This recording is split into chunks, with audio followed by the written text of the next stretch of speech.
'పుష్ప 2' ఎటువంటి block buster hit సాధించిందో మనందరికీ తెలిసిందే. సో, 1870 కోట్లు కలెక్ట్ చేసింది. 'బాహుబలి 2' రికార్డ్‌ని బ్రేక్ చేసింది. ఇవన్నీ ఒకవైపు ఉన్నా కూడా మరోవైపు ఈ సినిమాని వివాదాలు, విమర్శలు కూడా వెంటాడుతూనే ఉన్నాయి సార్. అంతకుముందు ఎటువంటి వివాదం నడిచిందో మనందరికీ తెలిసిందే. రిలీజ్ అయిన 2 నెలల తర్వాత నిన్న ఒక యూసఫ్‌గూడ స్కూల్ హెడ్ మాస్టర్ మాట్లాడుతూ ఈ సినిమా పిల్లల్ని చెడగొట్టింది. వాళ్ళ యాటిట్యూడ్‌లో మార్పులొచ్చాయి. వాళ్ళ టీచర్‌లకి ఎదురు చెప్తున్నారు సమాధానాలు. ఏంటి అని క్వెషన్ చేస్తే తగ్గేదేలే అంటున్నారు. ఇటువంటి బిహేవియర్ వాళ్ళలో 'పుష్ప 2' కలిగించింది. ఇటువంటి సినిమాలను ఏ విధంగా ఎందుకు తీస్తున్నారు? సెన్సార్ బోర్డ్ ఎందుకు పర్మిషన్ ఇచ్చింది? సెన్సార్ బోర్డ్ కాస్త ఆలోచించి చూడాలిగా అని చెప్పేసి సెన్సార్ బోర్డ్ పైన కూడా విమర్శలైతే చేసింది. ఇప్పుడు ఇది చర్చనీయాంశంగా మారిపోయింది సార్ ఈ అంశం. మీరు ఏ విధంగా చూస్తారు సార్ దీన్ని? ఇప్పుడు 'పుష్ప 2' కోసం మనం 3 విషయాలు మాట్లాడాల. 'పుష్ప 2' అనే సినిమా ఒక గంధపు చెక్కల స్మగ్లర్. అంటే మన వీరప్పన్ గారికి ఏదైతే మొత్తం టోటల్‌గా ఆయనకి ఏదైతే పేరుందో, ఆయన పట్టుకుంటే ఇన్ని కోట్లని ఉందో, ఇది డిఫరెంట్ ఎర్ర చందనం స్మగ్లర్స్ అంటారు. ఆ గంధపు చెక్కలు, ఈ చెక్కలు అదో డిఫరెంట్ చెక్స్ అంతే కదా! మరి ఈ సినిమాకి వాళ్ళు అడగడంలో ఆ టీచర్ గారు చెప్పడంలో తప్పే ఉంది. ప్రజలకు పనికొచ్చే సినిమాలే కాదు, సినిమా రూపంగా తీస్తారు. అయితే ఆమె మాట్లాడిన మాటల్లో ఒక పాయింట్ ఉంది. ఏమంటుందంటే, ఇలాంటి సినిమాలు తీయడం వల్ల పిల్లలు అదే యాటిట్యూడ్స్‌కి వెళ్తున్నారు, పాడైపోతున్నారు. దానివల్ల పిల్లలు మంచి జరగాలి గానీ చెడు జరుగుతుంది అనేది ఒక పాయింట్ వచ్చింది. నేనేం అడుగుతున్నానంటే, ఇదే సినిమాని సెన్సార్ వారు ఎలా చేశారు, సెన్సార్ వారు ఎలా చూపిచ్చారు అనేది పక్కన పెడితే, సెన్సార్‌కి అసలు మొత్తం టోటల్‌గా వాళ్ళకి గైడ్‌లైన్సే లేవు. ఆమె ఇంతకుముందు ఎవరో సెన్సార్ ఆఫీసర్ ఉండే. సెన్సార్ ఆఫీసర్‌కి ఆమెకి ఏ సర్టిఫికేట్ అంటే ఏంటో తెలీదు, యూ అంటే ఏంటో తెలీదు, పంజాబ్ నుంచి వచ్చింది, యూఏ అంటే తెలీదు. ఆమె ఏ సినిమా అయినా సరే ఆమెకి నీ అంతటోడు లేరు మేడం, మీరే నాకు దేవుడు అంటే మొత్తం సినిమా క్లియర్ ఇచ్చేస్తది. అసలు సినిమా చూడడం రాదు. మెంబర్స్ కూడా అలాగే అయ్యారు. మెంబర్స్‌కి రూల్స్ అండ్ రెగ్యులేషన్స్ తెలుసా?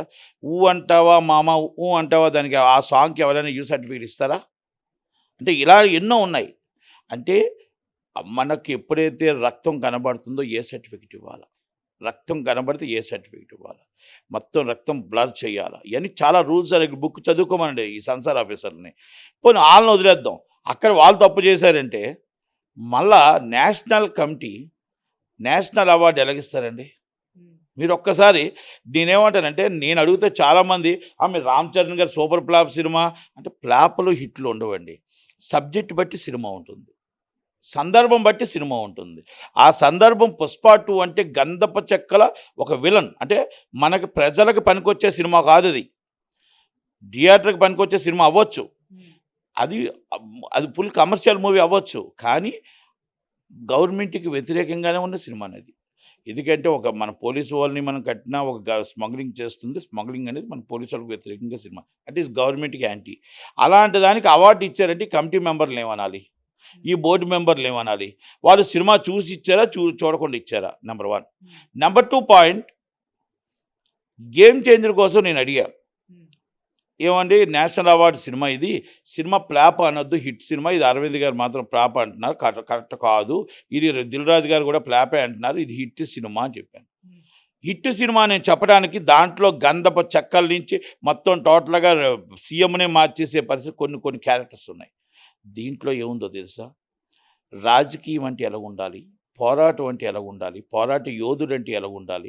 ప్రజల పక్షాన ఎలా ఉండాలి? మొత్తం టోటల్‌గా మనం మన్యం పోరాటం. మన్యంలో మొత్తం టోటల్‌గా ఆదివాసీలు ఉంటారు. ఆదివాసీలతో ఎలా ఉండాలి? ఆ ఆదివాసీల పోరాటం అంటే ఎలా ఉండాలి? అది ఒక రాజకీయ నాయకుడు సీఎం దాకా వెళ్ళటానికి ఆ పోరాటం ఎలా చేశాడు? అక్కడ ఫ్యాక్టరీలు రాకుండా ఆ మన్యంలో మొత్తం టోటల్‌గా ఆ ఆదివాసీలకి ఎలా కాపలా కాశాడు అనేది ఒక క్యారెక్టర్ అయితే, ఇంకో క్యారెక్టరు ఐపీఎస్ ఎలాగుండాలి? ఐపీఎస్ కంటే ఏముంటున్నాయి రైట్స్? ఐపీఎస్ అంటే ఎలాగుండాలి? ఐపీఎస్ అంటే ఏమేమి చేయాలి? ఐపీఎస్ కంటే రాజ్యాంగం ప్రకారం ఏముంది? ఆ ఐపీఎస్‌కి ఏమేమి పవర్స్ ఉంటాయి? రాజకీయ నాయకుడితో లాలోచి పడడం కాదు. ఐపీఎస్‌కి అంటూ పవర్స్ ఏమున్నాయనేది దాంట్లో చూడాలి. చాలామంది ఐపీఎస్ సినిమా చూడాలి. ఇప్పుడున్న ఐపీఎస్‌లు చాలామందికి తెలీదు. ఐఏఎస్ ఇప్పుడు చాలామంది ఉన్న ఐఏఎస్‌లకు తెలీదు. ఐఏఎస్ అంటే మొత్తం టోటల్‌గా ఈ ఐఏఎస్‌కి ఏమేమి పవర్స్ ఉన్నాయి? ఎలా చేయాలి? ఎంత నిజాయితీగా చేయాలి? రాజకీయ నాయకులకు సంబంధం లేకుండా ఏ విధంగా చేయాలని దాంట్లో ఒక ఐఏఎస్ తరపు నుంచి ఉంది. అలాగే ఎలక్షన్ కమిషన్స్ టోటల్‌గా ఒక టీఎన్ శేషన్ గారు ఎలక్షన్ కమిషన్ టీఎన్ శేషన్ గారిలా చేస్తే రాజకీయం నిష్పక్షపాతంగా చేస్తే మంచి గవర్నమెంట్ వస్తుంది. మనం గవర్నమెంట్‌ని పాలించడానికి మన దగ్గరుండి స్వయం ప్రతి పాలన అంటే వాళ్ళకి ఎవరితో రాజకీయాలతో సంబంధాలు ఉండవు. వాళ్ళకుంటుంది అని చెప్పేసి దాంట్లో ఉంటుంది. అంటే ఇయన్నీ మనం దేశానికి సంబంధించిన విషయాలు. దేశం మంచి కోసం చెప్పిన విషయాలు. ఆయన చాలా బాగా యాక్ట్ చేశాడు. అంటే నేను ఆయన్ని పొగట్లేదు, ఆయన్ని తగ్గించట్లేదు. ఈ అవార్డు రావాలా వద్దా? అంటే దేశం కోసం వచ్చినందుకు అవార్డు రావాలి కదా! మరి ఈరోజు ఆ 'పుష్ప 2' కోసం ఆ మాట్లాడిన మాటల్లో తప్పేముంది? ఈరోజు పిల్లలు పాడైపోతున్నారు. ఇలాంటి సినిమాలు తీసి ఈ సెన్సార్ ఆఫీస్ నిద్రపోతుందా అని అడుగుతున్నారు. ఈ నేషనల్ బోర్డ్ కమిటీ నిద్రపోతుందా అని అడుగుతున్నారు. సెన్సార్ బోర్డ్‌కి గైడ్‌లైన్స్ చాలా క్లియర్‌గా ఉన్నాయి. ఆ గైడ్‌లైన్స్ బుక్ బాగా తెలుసు. మీకు అది చదవట్లేదు, పట్టించుకోవట్లేదు. ఆళ్ళు నలుగురు మెంబర్స్ వస్తారు. వచ్చి ఆమెకు చేతికి సంతకం పెట్టి ఇచ్చి వెళ్ళిపోతారు. ఆమె ఇష్టం వచ్చినట్టు ఆమె ఏదంటే ఆమె వ్యవహరిస్తది. అక్కడ board of committee chairman Mumbai board of committee chairman ఆయన పట్టించుకోవట్లేదు. అలాంటప్పుడు ఇలాంటి సినిమాలు రాకపోతే ఎలాంటి సినిమాలు వస్తాయి? సెన్సార్ బోర్డ్ ఎందుకు పెట్టారో తెలుసా? ఇలాంటివన్నీ చూసి చెయ్యాలని. అలాగే ఇంతకుముందు సినిమా ఒక రాజకీయ నాయకుడి మీద ఒక రాజకీయ నాయకుడు లా అండ్ ఆర్డర్ ప్రాబ్లమ్ వస్తున్నాడు, సినిమా ఆపాలి. అది ఎవరు చేయాలి? సెన్సార్ ఆఫీస్ చేయాలి. మరి ఇయన్నీ ప్రాబ్లమ్ రాబట్టే కదా ఈ పోలీస్ కేసులు. ఈ కేసు సినిమాలు రిలీజ్ మీద సెన్సార్‌లోనే ఆపి ఉంటే ఈరోజు ఈ అరెస్టులు ఎందుకు వస్తాయి? ఈరోజు ఈ మొత్తం టోటల్‌గా ఈ సినిమాలు ఇలాంటి సినిమాలు రాబట్టే కదా. ఎనీ పార్టీ ఏ పార్టీకి అయినా సరే అలాంటి రాబట్టే కదా ఇలాంటివన్నీ వచ్చాయి. కనుక 'పుష్ప 2' సినిమా తీయడం తప్పు కాదు. ప్రజలు చూడటం తప్పు కాదు. సెన్సార్ అనేది గైడ్‌లైన్స్ కరెక్ట్‌గా ఇచ్చి ఉంటే ఈ ప్రాబ్లమ్ రాకపోయినా ఆమె అన్న మాటల్లో మనం ఏకీపించవలసిన అవసరం ఉంది. పిల్లలు పాడైపోతున్నారు. కొన్ని సీన్లు చాలా చాలా దారుణంగా ఉన్నాయి కాబట్టి దాంట్లో ఆమె ఆ మాటలు వ్యాఖ్యలు చేశారు.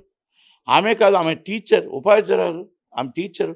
ఆమె బాధతో చేసింది. తప్పేముంది? దాన్ని మనం సమర్థించవలసిన బాధ్యత ఉంది. నేషనల్ కమిటీ బోర్డు మన సిగ్గుతో తలదించుకోవాలా. ఎందుకంటే ఈ సినిమాగా మనం నేషనల్ అవార్డు ఇచ్చాం. ఈరోజు గేమ్ చేంజర్‌కి ఇవ్వకపోతే కంపల్సరీ వెరీ సీరియస్‌గా ఉంటుంది. ఎందుకంటే నేను ఇవ్వకపోతే అని నేను అనట్లే.